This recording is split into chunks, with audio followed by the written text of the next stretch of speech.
Hello बच्चों, how are you? I hope you are good. एक बार फिर मैं आपके साथ हूँ आपकी रेडियो कक्षा लेकर, और आज रेडियो कक्षा में हम चैप्टर 6 के बारे में डिस्कशन करेंगे। लेकिन कल की हमारी जो कक्षा थी उसमें हमने आपसे कुछ प्रॉमिस किया था, उस प्रॉमिस को हम आज यहाँ पर पूरा करेंगे। हम आपको बता देते हैं कि वो क्या बात थी जो आज हमें इस कक्षा में करनी थी। हमने कल आपको बच्चों बताया था किंगडम्स के बारे में, किंग्स के बारे में। We talked about Mahajanapada and various other kingdoms, smaller kingdoms that eventually led to formation of महाजनपद। 16 महाजनपद का हमने जिक्र किया था। उन 16 महाजनपदों में से मगध का जो वर्चस्व था, सबसे ज़्यादा था, उसका भी हमने आपको बताया था। लेकिन उन 16 महाजनपद में से जो सबसे स्ट्राइकिंग उनके बारे में फीचर था, as you would have come to know, आपने मगध के बारे में किस तरीके से मगध के जो रूलर्स थे, because of abundance of iron in their kingdom, they arose as the most dominant Mahajanapada amongst all. तो उनका जो सिस्टम था, हमने ये भी बताया था आपको, कोई लार्जली जो रूलर्स होते थे वो हेरिडिटरी थे, यानी कि एक पिता के बाद उनके पुत्र को गद्दी मिलती थी। This was in strike contrast to what use to happen in tribal society of Rigvedic period. वहाँ पर हमने बताया था कि किस तरीके से जो ट्राइबल लोग होते थे, they would select a king और a leader from amongst themselves. लेकिन यहाँ पर जो चीज़ थी वो डिफरेंट थी। There was a kind of एक मोनार्की, एक सिस्टम ऑफ गवर्नेंस होता है जिसके बारे में हम आपको बताएंगे, राजतंत्र जिसे कहते हैं, वो था।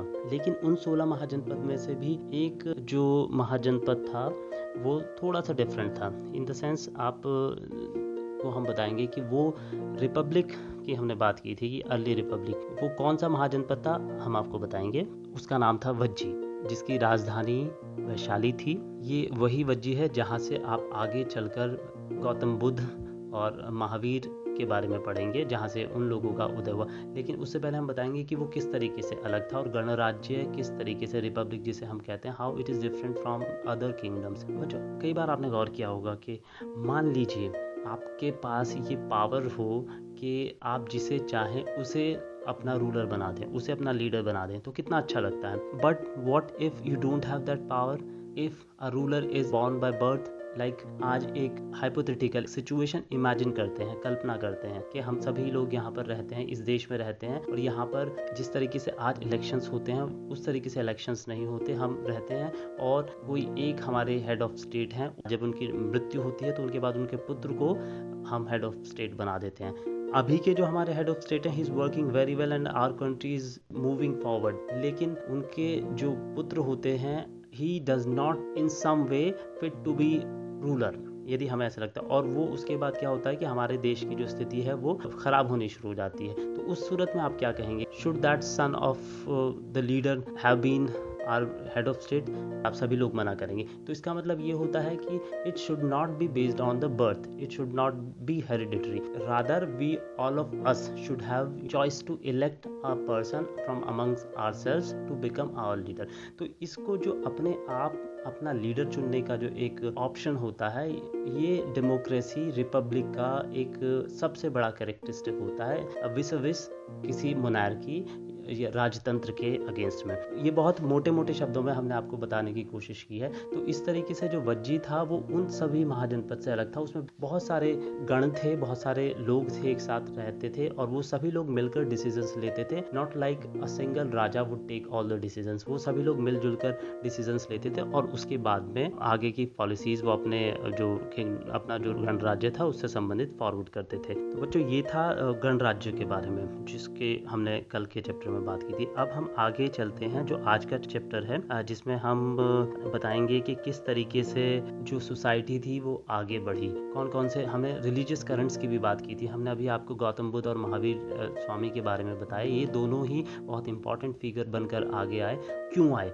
देखिए, the society which was prevalent, the traditions which were prevalent before coming of Gautam and Mahavir, they were different in their own selves. वो ऐसी कुछ परिस्थितियां थी। हमने आपको बताया कि कैसे सोसाइटी को 4 वर्णों में डिवाइड किया गया था उस समय। वो 4 वर्ण जो होते थे, ब्राह्मण, क्षत्रिय, वैश्य और शूद्र होते थे, जिसमें से शूद्रों की स्थिति बहुत शोचनीय थी, बहुत दयनीय थी। ब्राह्मणों को सबसे ज़्यादा अधिकार प्राप्त थे, और लार्जली जो सोसाइटी थी उसमें सेक्रीफाइस का बहुत बड़ा रोल था। सेक्रीफाइस यानी हवन, जिन्हें हम यज्ञ कहते हैं। और उसमें क्या होता था कि एक ब्राह्मण जो होता था, he would be responsible to administer the entire sacrifice. What would happen that a king would arrange sacrifices for his glory to reach entire area of entire region. तो उस सूरत में वो ब्राह्मण जो पुरोहित होता था वो यज्ञ करता था, and in return Purohit would get handsome rewards. तो उससे क्या होता था, जो ब्राह्मण की जो स्थिति थी that was flourishing. In return what would he do, he would